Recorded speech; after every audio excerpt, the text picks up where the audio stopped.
다신 아들 우리 주 예수 그리스도를 믿습니다.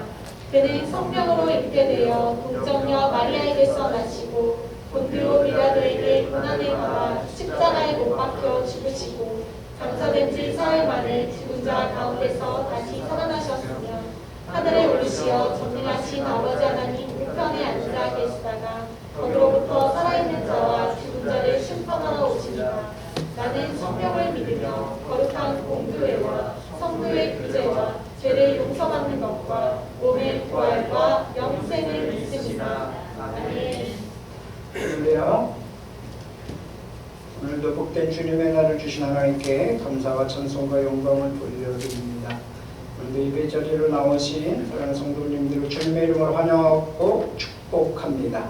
또 영상으로 예배드릴 성도들을 축복합니다. 수능이 마치고 이제 대학 입시 진행 중에 있는데 좋은 결과가 있어서 하나님께 영광을 되는 그런 고3 학생들이 됐으면 좋겠습니다. 교회 현관 이제 일부 돌을 또 갖다 놨는데 그런 식으로 해서 쫙 깔 겁니다. 현관에서 깔끔하게 처리할 거고요. 또 방수 칠 공사가 교육관 앞에 거기만 남았는데 이번 주에 마무리하게 될 것 같습니다. 여기 있는 것처럼 안울면 교회 우리 장소만 제공하는 겁니다. 총회가 있는데 파주식 교회 협의회가 11시에 총회가 있게 됩니다. 오미크론 때문에 이렇게 사람들이 긴장을 해가지고 많이들 못 올 것 같아요. 한 50여 명 이렇게 예상을 하고 있습니다. 우리 신영삼 목사님 사랑의 교회 우리 같은 집안의 목사님이신데 뇌종양으로 테버란스 병원에 입원하시고 금요일날 일단 뇌에 대한 조직 검사하는 이런 것들을 했습니다. 결과는 이제 월요일이나 화요일쯤에 나오는데 그거에 대해서 이제 그것이 압선인지 다른 어떤 림프종인지 이런 것들을 판명받게 됩니다. 계속 기도해 주시기 부탁드립니다. 12월 19일 날 셋째 주일이죠. 사문총회가 있게 됩니다. 그래서 기도해 주시기 바랍니다. 이 시간 한번 같이 통성으로 기도하기를 원하는데요. 오늘도 하나님의 은혜가 우리 가운데 풍성하게 충만하게 임하기로 해서 기도하시고 우리 각자가 성령 충만한 우리의 삶이 될 수 있도록 그래서 기도하시고 또 오늘 또 우리가 연약한 자들, 나약한 자들 또 하나들을 위해서 기도해 주시기 바라고 하나님의 치유의 손길이 함께 해달라고 나라 민족을 위해서 기도합니다. 특별히 3월 9일 대통령 선거와 6월 3일 지방선거가 있는데 지도자들을 뽑는 이런 일들에 하나님께서 세울 자들을 세우시고 하나님을 경외하고 하나님을 믿고 의지하는 그리고 백성을 사랑하고 나라를 사랑하는 지도자들이 선출될 수 있도록 우리 한번 이 시간 주여 한번 부르고 같이 기도합니다. 주여 할렐루야. 하나님 아버지 감사와 찬송과 영광을 주님한테 올려드립니다. 오늘도 거룩하고 복된 주님의 날 주님 존재에 나와 예배할 수 있도록 해주시니 감사합니다. 11월 한 달도 하나님의 은혜 가운데 보내게 하시고 12월 첫째 주일 하나님 앞에 예배하며 영광을 돌립니다. 주여 오늘 이 시간 이 자리에 하나님 성령의 충만함을 우리들이 허락해 주시고 성령의 기름 부으심으로 함께하여 주시며 하나님의 놀라우신 은혜와 축복으로 함께해 주셔서 우리 영역이 강건할 수 있도록 인도해 주시며 예배를 통하여 예배에 성공하며 승리하며 하나님 우리 인생에 승리하며 성공적인 인생을 살아갈 수 있는 저희들이 될 수 있도록 인도해 주시옵소서. 성령 충만하게 하시고 성령의 능력과 권능을 힘입어서 승리의 삶을 살아가는 저희들 될 수 있도록 이끌어 주시옵소서. 각 목장과 목자 목녀들을 축복하시고 하나님 아버지 영혼권의 제자 삼는 귀한 일들이 각 목장에서 일어날 수 있도록 이끌어 주시옵소서. 하나님 연약한 자 나약한 자 질병에 시달린 자들을 능력의 손길로 이 시간 주님 어루만져 주시옵시고 치료의 손길로 함께하여 주셔서 깨끗하게 치료하시고 회복시키시고 영광을 받아 주시옵소서. 하나님을 경외하는 사람이 이런 해가 떠올라서 치료의 강선을 말하신다고 하셨사오니 하나님 주께서 채찍에 맞음으로 너희가 나음을 입었도다 하사 선언하셨사오니 주여 치료하시고 회복하여 주옵소서. 특별히 아버지는 신한산 목사님 하나님께서 함께 하시고 병상에서 주님이 도우셔서 하나님 아버지 치료하시고 회복하여 주시옵소서. 하나님 나라 민족을 위해 기도합니다. 평화적으로 복음으로 통일되는 대한민국 될 수 있도록 인도해 주시옵고 세계 열방의 복음을 전하는 부강한 나라 될 수 있도록 하나님 인도해 주시옵소서. 하나님 대통령 선거와 지방선거 지방자료가 하나님이며 이제 지도자들을 선출하는 그런 내년에 일들이 있습니다. 하나님 나라를 불쌍히 여겨주시옵시고 하나님을 경외하며 하나님을 섬기며 하나님을 믿고 이사는 나와 민족 백성이 되게 도와주시고 지도자들이 특별히 나라를 사랑하고 백성들을 사랑하면서 아버지 하나님을 경외하며 하나님을 믿고 이사하는 지도자들이 선출되어서 하나님께 영광을 돌릴 수 있도록 인도해 주시옵소서. 주님 오늘 예배 순서마다 주님이 수상하시고 영광을 받아 주시옵소서. 은혜가 풍성하신 하나님 아버지, 주님의 사랑과 은혜에 감사드립니다. 지난 한 주간도 주님께서 인도하시고 보호하여 주셔서 복된 주일 주님 전에 나와 예배드릴 수 있음에 감사드립니다. 이 시간 드리는 예배 가운데 함께 하시어 찬양과 영광을 받아 주옵소서. 우리들의 허물과 죄악을 용서하여 주옵시고 주님께 영광을 드러내게 하옵소서. 하나님 아버지, 어느덧 12월 마지막 달입니다. 우리 하늘문 교회와 성도들을 지금까지 인도해 주셔서 감사합니다. 남은 한 달도 주님의 은혜 속에서 한 해를 돌아보며 잘 마무리하고 휴게하며 새롭게 하여 소망의 한 해를 준비하기를 원합니다. 우리 하늘문 교회 모든 성도들이 믿음 생활에 다시금 열심을 품고 주님의 전을 기쁨으로 찾게 하옵소서. 이 시간 주님의 은혜를 사모함으로 나와 예배하는 모든 성도들에게 성령 충만함을 허락하옵소서.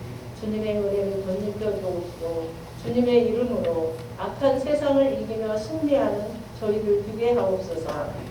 날마다 우리의 입술로 주님을 시인하게 하시고 날마다 찬양하며 복음을 전하는 도구가 되게 하옵소서. 사랑이 많으신 하나님 아버지, 이 시간 예배를 참석하지 못하는 성도들이 어느 곳에 있든지 주님을 기억하여 기도하게 하시고 동일한 은혜 임하게 하옵소서. 이 시간 생명의 말씀을 전하시는 목사님께 영육간 강건함을 주시고 살아있는 말씀을 전하실 때 능력과 권세가 나타나게 하옵소서. 말씀을 듣는 저희들 말씀으로 충만케 하옵시고 은혜 받은 말씀을 삶 가운데 나타내며 하나님께 영광을 돌리게 하옵소서. 예배를 위해 수고한 손길들과 찬양으로 영광을 돌리는 찬양단을 축복하여 주옵시고 우리의 가정과 심령마다 은혜가 넘치게 하옵소서. 모든 것 감사드리며 귀하신 예수님 이름으로 기도드립니다.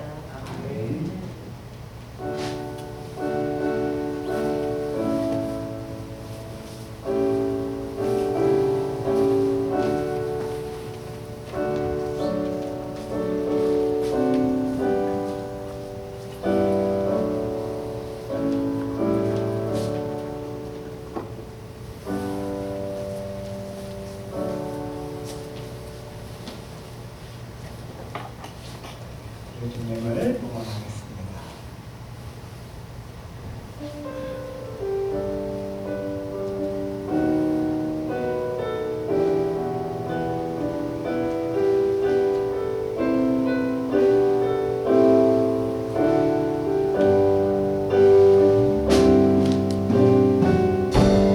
나는 삶이라 여겼던 우리 인생을 한 사람이지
주님 앞에 귀한 예물을 드립니다.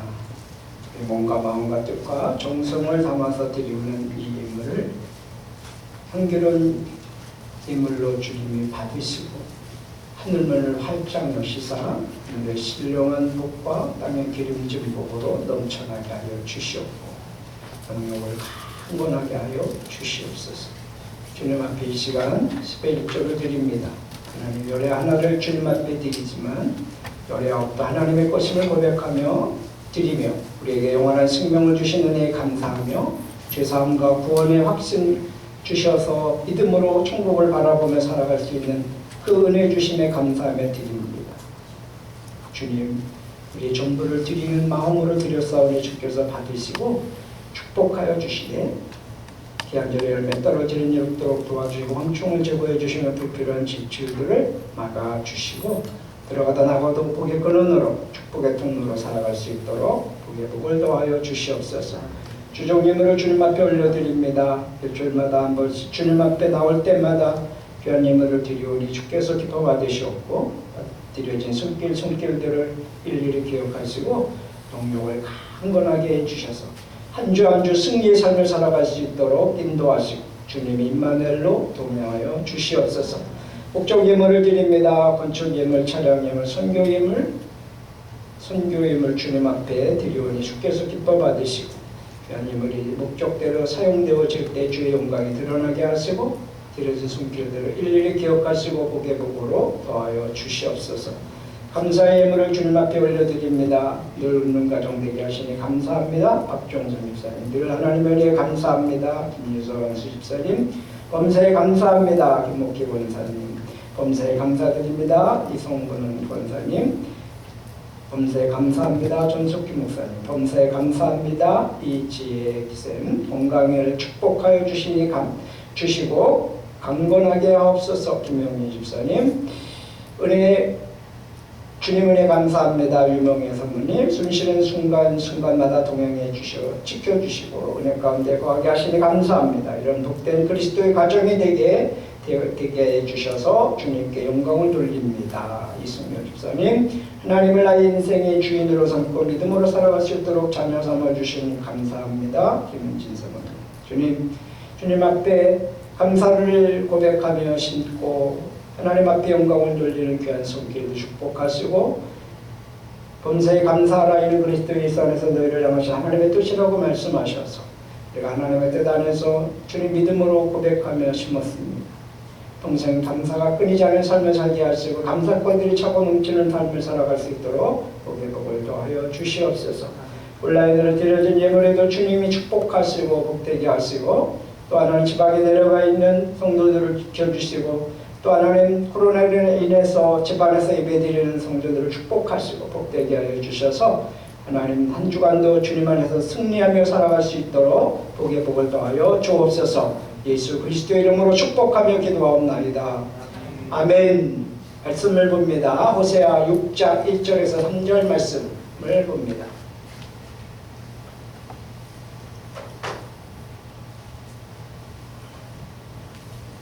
호세아 6장 1절에서 3절.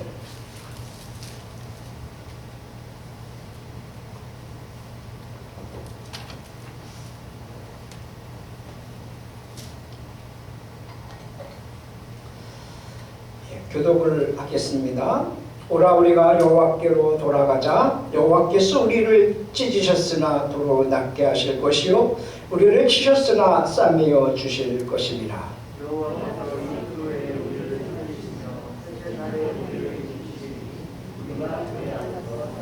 다같이 그러므로 우리가 여호와를 알자. 힘써 여호와를 알자. 그의 나타나심은 새벽빛같이 어김없나니 비와 같이 땅을 적시는 늦은 비와 같이 우리에게 임하시리라 하느라. 아멘. 우리는 이 세상에 태어나 한평생 살아가면서 관계 속에서 살아갑니다. 제일 먼저는 사람과의 관계 속에서 인간관계를 배우죠. 그리고 그 인간관계 속에서 가장 기본되고 기초가 되고 처음인 것은 바로 가족과의 만남이라고 하는 사실입니다.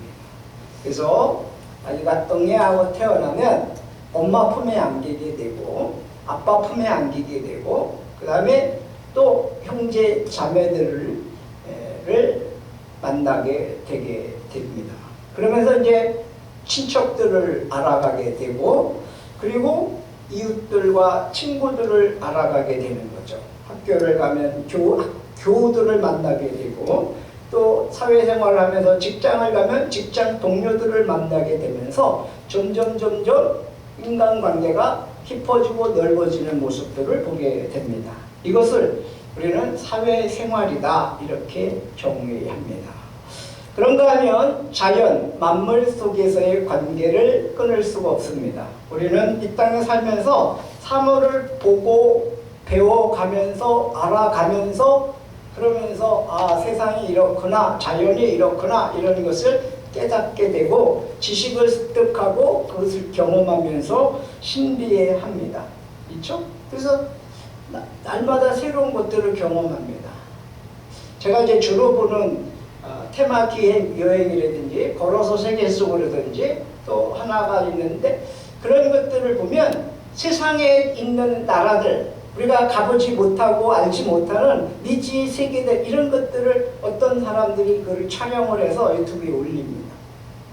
그거를 보면 야 정말 내가 대한민국에 살면서 그러면서 뭐 대한민국 전국도 다 다녀보지 못했지만 이렇게 세계는 넓구나. 그러니 우주는 얼마나 더 넓고 얼마나 더 우리가 정말 상상할 수도 없을 만큼의 광활한 우리 우주 대자연 만물을 보게 되는 거죠. 그러면서 우리는 다 아는 것처럼 다 경험한 것처럼 착각하며 살 때가 많이 있습니다. 어쨌든 이런 자연 만물과의 관계 속에서 우리들이 살아갑니다. 또 하나 중요한 것은 신과의 관계라는 것입니다. 이처럼 크게 세 가지 관계를 맺으며 한평생을 살아가면서 우리는 세상 속에 살아갑니다. 사람과의 만남을 통해서 서로를 알아가는 가정생활 또는 사회생활 이것을 인간관계다 이렇게 표현하죠. 또한 인류는 세상 만물에 대하여서 이런저런 경험들을 하고 지식을 쌓아갑니다. 그리고 그런 결과를 바탕으로 세상을 알아가는 것을 우리는 과학이다 이렇게 얘기합니다. 결과를 통해서 알아가는 이 세상을 과학이다 또는 과학적 사고다 이렇게 표현을 합니다. 그리고 이제 사람은 누구나 신을 대상으로 믿음을 통하여 신비한 경험들을 하게 되지요. 신비한 체험을 하게 됩니다. 그래서 어떻게 해요? 신과의 관계를 맺으면서 살아갑니다. 어떤 사람은 난 무신론자, 여러분 무신론자도 그 신과의 관계가 있습니다. 그렇기 때문에 사람은 누구나 신을 떠날 수가 없습니다. 무신론자든 유신론자든 우상숭배를 하는 자든 또 기독교인이든지 신과의 관계는 떨어질 수가 없어요. 왜? 하나님이 인간을 창조할 때 처음부터 종교성을 갖고 태어나게 하셨기 때문에 그렇습니다. 그것을 종교생활이라고 그렇게 말합니다. 그런데 우리 예수 믿는 성도들은 예수 그리스도를 통해서 말씀을 통하여 하나님을 배우고 하나님을 알아가면서 하나님을 경험해 갑니다. 그리고 체험하며 하나님을 믿습니다. 그러면서 신앙생활하는 것을 우리는 종교생활이 아니라 믿음생활, 신앙생활 이렇게 표현을 하는 것입니다. 이런 관계 속에서 상대를 알아갑니다. 깊이 경험하고 체험합니다. 그것을 지브리 말로 뭐라고 표현하냐면 야다. 뭐라고요? 야다. 네. 오늘 제목이 야다예요. 야다 알아. 이렇게 표현해 볼 수가 있죠. 야다 알아. 이렇게. 막상 인생을 세상 한평생을 살다 보면 그것이 아니라는 사실을 우리가 알게 됩니다. 알긴 뭘 알아? 우리가 이 세상을 어떻게 다 알아? 어떻게 상대방을 어떻게 다 알아? 여러분 부부가 30년, 40년, 50년 심지어 우리 장인 장모 보니까 70년을 넘게 살아도 다 모른대요. 그래요. 다 모른다. 다 몰라요. 다 아는 것처럼 착각하고 살게 되는 거죠. 어쨌든 여러분 우리가 정말 관계 맺는 것들에 대해서 다 알고 살아간다고 여러분 생각하십니까? 그렇지 않죠? 예. 사람은 제가 이렇게 따져보니까 한 7단계로 사람의 발달 단계를 나눠볼 수 있겠더라고요. 영유아기가 있고 그 다음에 유소년기가 있고 청소년기가 있고 청년기가 있고 청장년기가 있고 장년기가 있고 노년기가 있고 이렇게 한 7단계로 이렇게 나눠서 살펴볼 수가 있는데 영유아기 때를 보면은 정말 자기가 알고 있는 것 정말 너무 미흡하죠. 너무너무 적습니다. 그렇죠? 너무 제한적이죠. 그래서 다른 사람들을 알아가는 것에 대해서 굉장히 긴장을 하고 두려워합니다. 그래서 낯을 가리는 아이들 보면 이렇게 좀 안아주려고 다가가면 벌써 이게 얼굴이 굳어지고 쭈삣쭈삣하다가 그냥 왕 하고 울어버리는 그런 아이들이 많습니다. 새로운 사람에 대한 경험을 두려워하는 거죠. 그렇죠? 그리고 무서워하고 상대를 거부한다는 그런 뜻을 가지고 있습니다. 그런가 하면 유소년기를 볼 수 있는데 유소년기는 어떤 특징이 있어요? 뭔가를 혼자 자꾸 하려고 그래요. 자꾸, 그렇죠? 그래서 신발을 자기가 신어보겠다고 막 이렇게 신발을 신겨주려고 그러면 다른 사람의 손을 뿌리치는 그런 경우가 있어요. 신발 신는 모습을 보면 어떻게 신어요? 꼭 반대로 신죠. 이 희한해요. 제가 한두 해를 본 게 아니에요. 애들을 보면 신발을 자기가 신는다고 신는데 꼭 거꾸로 이렇게 신고 자기는 신발을 잘 신었다 그래요. 이제 뭐예요? 자기 자신에 대해서 일어서서 걷고 뛰고 그러면서 독립심을 길러가는 거죠. 자기 독립하겠다 이거죠. 그게 뭐예요? 본능이에요. 본능. 그러니까 자녀나 또는 손자, 손녀가 뭔가를 혼자 하겠다 그러면 생명에 지장이 없는 한 그냥 내버려 두세요. 아니야 이렇게 신는 거야 하고 막 굳이 고집을 세면서 할머니하고 손자, 손녀하고 싸우고 이러지 않길 바래요. 그냥 저게 독립심을 기르는 거나 독립심을 지가 뭐 좀 알아가려고 그러는구나 이렇게 어여삐 봐주면 될 것 같아요. 그것 때문에 집안에서 막 3차 대전이 벌어지고 말이죠. 애 때문에 어른들이 싸운다고 그랬잖아요. 그러지 말길 바랍니다. 그런 본능이에요. 그래서 이게 커가는 그런 과정이구나 이렇게 생각을 하면 됩니다. 그러나 거꾸로 신는 데는 문제가 있는 거죠. 청소년기가 있죠. 청소년기 뭔가 에너지가 막 넘쳐납니다. 뭐든지 뭐 자기가 굉장한 줄 알아요. 하여튼 배운 건 쥐꼬리만 한데 다 아는 것 같고 자기가 아는 세계가 다인 줄 알고 어른들을 막 꼰대라고 그러고 무시합니다. 그렇죠? 그리고 뭐 이것도 못하냐 저것도 못하냐 하면서 그렇게 얘기를 합니다. 다른 사람들은 무시하면서 얼마나 건방진지 몰라요. 청소년기 되면. 그걸 뭐라 그래요? 사춘기. 그냥 둬야 돼. 그냥 둬야 돼. 지멋에 사는 거니까 얼마나 모습들을 부리는지 아주 멋대로 멋을 부립니다. 과감이 아니죠? 그러면 뭐예요? 혼자만의 공간과 시간을 갖길 원해요. 청소년기 사춘기 때 때문에. 그래가지고 아주 뭐 철학자가 되죠. 철학자. 다 철학자가 되는 거예요.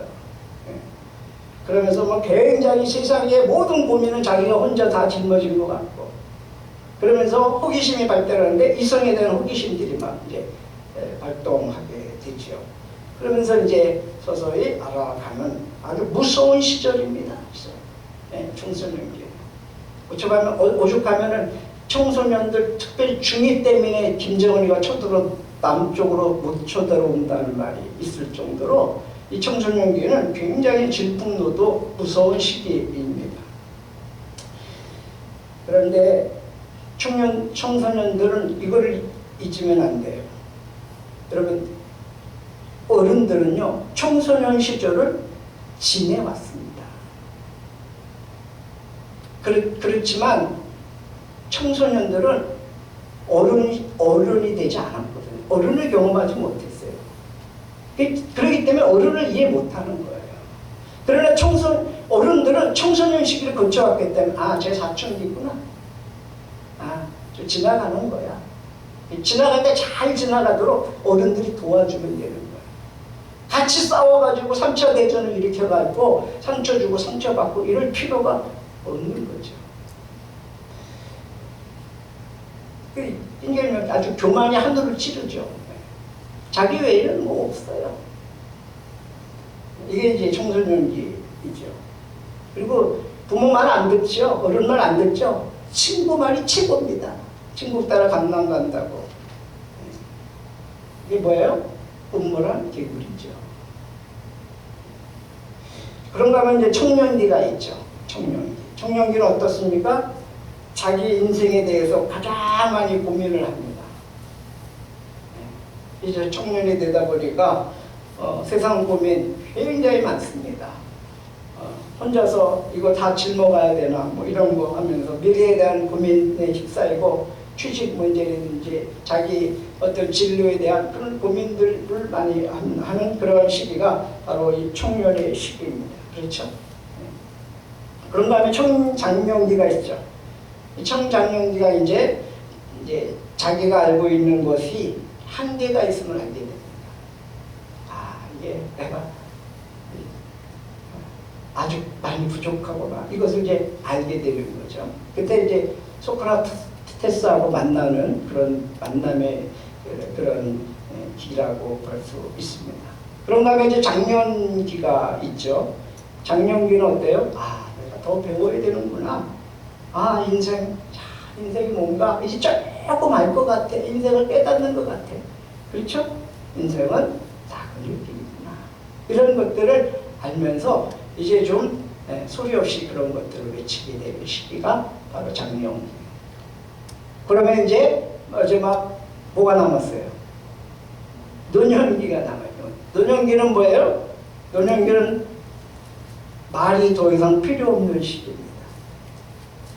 산전수전, 공중전, 지하전, 물속 모든 것을 다 경험하고 체험하고 알아. 그래서 어떻게 해요? 자기가 알고 있고 경험하고 체험하고 있는 것이 너무도 지극히 일부분이라는 걸 압니다. 그래서 어떻게 해요? 말이 없어. 할 말이 없어. 그러니까 노인이 되면 말 수가 없잖아요. 이래서 저래도 그냥 쳐다만 보고 너희들이 인생을 아냐 뭐 이런 거죠. 인생은 이런 과정을 거치면서 살아가는데 평생 알아가도 다 모릅니다. 다 알 수가 없는 것이 인생입니다. 그래서 우리의 인생은 나 다 알아. 그런 자세로 살아가면 되지 않고 겸손하게 그렇게 살아가면서 나를 존중하고 상대방을 존중하면서 그러면서 어떻게 해요? 겸손하게 살아가야 할 필요성이 있는 거죠. 그래서 베드로전서 5장에 보면 이런 말씀이 있어요. 젊은이 여러분, 이와 같이 여러분도 나이가 많은 이들에게 복종하십시오. 모두가 서로 겸손의 옷을 입으십시오. 하나님께서는 교만한 자를 물리치시고 겸손한 사람에게 은혜를 베푸십니다. 그러므로 여러분은 하나님의 능력의 손 아래 자신을 낮추십시오. 때가 되면 하나님께서 여러분을 높이실 것입니다. 이렇게 말씀합니다. 그러니까 우리 인생을 보면서 정말 하나님의 능하신 손 아래서 겸손하게 살아가고 창조주 하나님, 이 창조주 하나님을 알고 믿는다는 게 얼마나 큰 은혜와 축복이고 행복인지를 깨닫게 되는 것입니다. 우리 주 예수 그리스도를 말씀을 통해서 배우고 기도하면서 성령님을 통해서 깨닫게 되고, 그리고 기도하면서 하나님을 점점 깊이 알아가는 그 은혜가 우리들에게 있음을 감사하는 저와 여러분 되기를 주의 이름으로 축복합니다. 예수 그리스도를 통하여 하나님을 알아간다고 하는 사실, 예수 그리스도를 자세히 알면 인생의 답을 알게 됩니다. 인생의 문제의 답을 알아갈 수가 있습니다. 예수 그리스도를 깨달은 만큼 인생의 답을 깨닫게 되는 것입니다. 그러니까 말씀을 통해서 예수 그리스도를 알게 되고, 예수 그리스도를 알면 하나님을 알게 되고, 하나님을 알게 되면 인생이 얼마나 보잘것없는, 정말 수많은 모래알보다 더 작은 존재인 것을 알게 되고 겸손해지는 거죠. 여러분, 예수 안 믿는, 하나님을 불신하는 그런 사람들 보십시오. 얼마나 교만합니까? 자기가 뭐 굉장한 줄 알고 대단한 줄 알고, 그러나 한평생 지내보면 그때 이제 알죠. 그때 이제 깨닫게 되는 거죠. 영원하신 하나님 앞에, 참 우주 만물을 창조하신 창조주 앞에 인간의 존재라는 것은 정말 수많은 바닷가의 모래알만도 못한 존재인 것을 그때서야 깨닫게 돼요.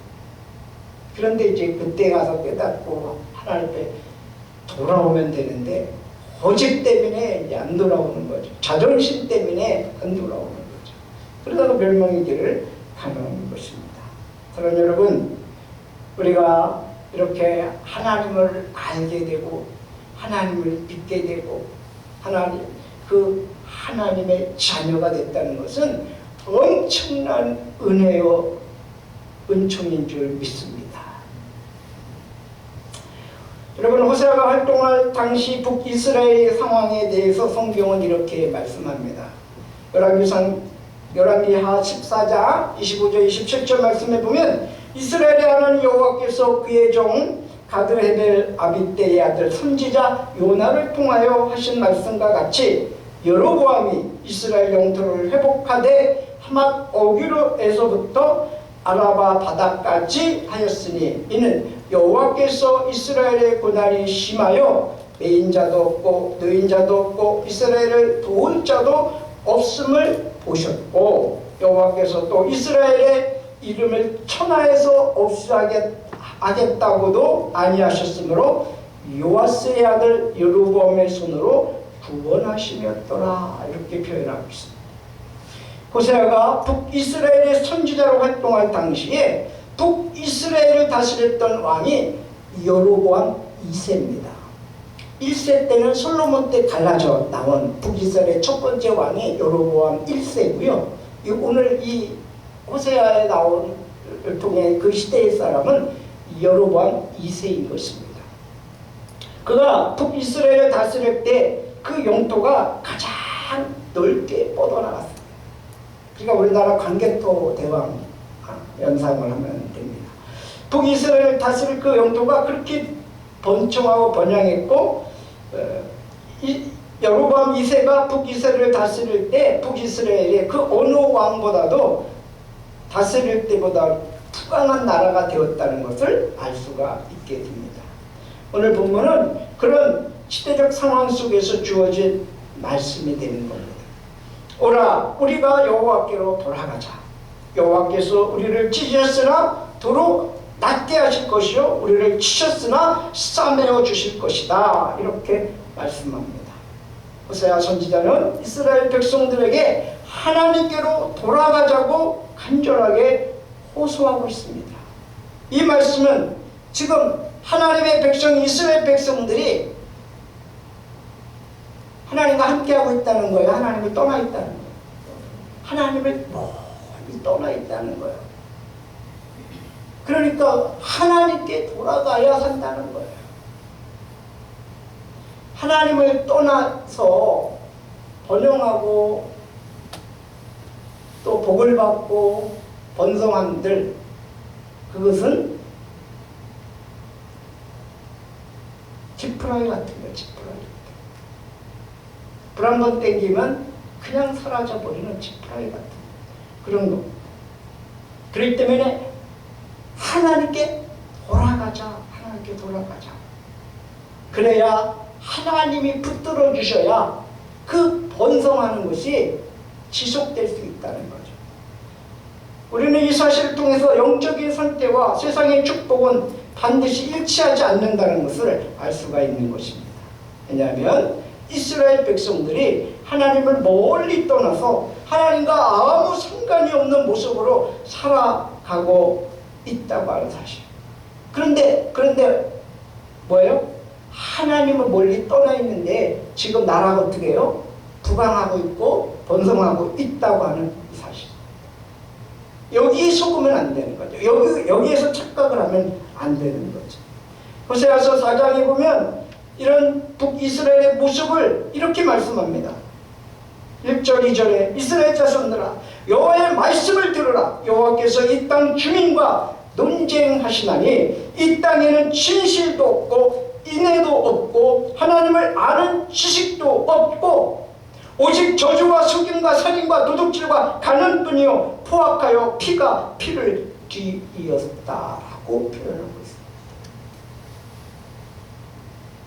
겉으로는 정치, 경제, 군사, 문화 모든 면이 번성하고 있는 것 같지만 속으로는 영적으로는 도덕적으로는 윤리적으로는 어떻다는 거예요? 골마터지 이런 모습이 바로 여로보암 2세 때 이 북이스라엘을 다스리고 있는 이러한 시대의 실제적인 이스라엘의 모습이라는 겁니다. 겉은 번지르만데 속은 골마터지고 있다고 하는 것입니다. 이 모습은 바로 북이스라엘이 망하기 일보 직전의 모습입니다. 그래서 실제로 여로보암 2세 그가 죽은 지 31년 후에 BC 722년경에 북이스라엘은 아수르에서 완전히 멸망당합니다. 그렇죠? 이와 같이 겉으로는 전성기를 달리고 있던 이 북이스라엘이 실제 모습이 망해간다고 하는 사실을 보면서 호세아 선지자는 절박한 심정으로 동족을 사랑하는 마음으로 하나님께로 돌아가자고 호소하는 것입니다.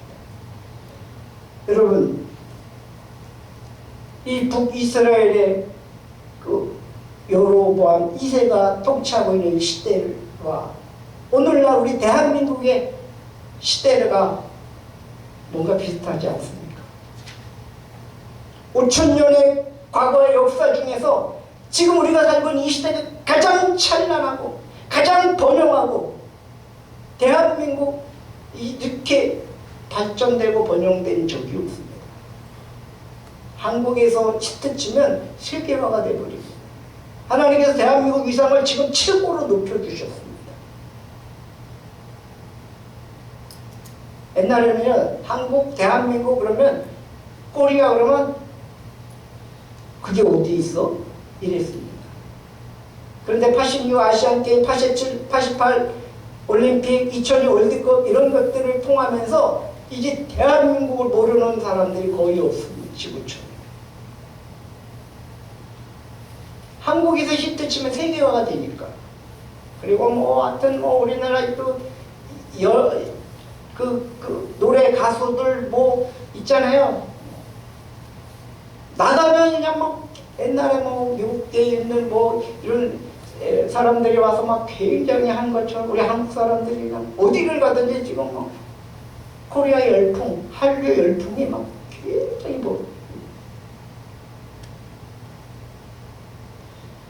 그런데 어떻습니까? 지금 우리 대한민국 내부에는 안으로는 얼마나 많이 썩어져 있고 얼마나 거짓의 영이 이 나라를 장악하고 있습니까? 얼마 터지고 있는 우리의 현실을 누구도 부인할 수 없을 거예요.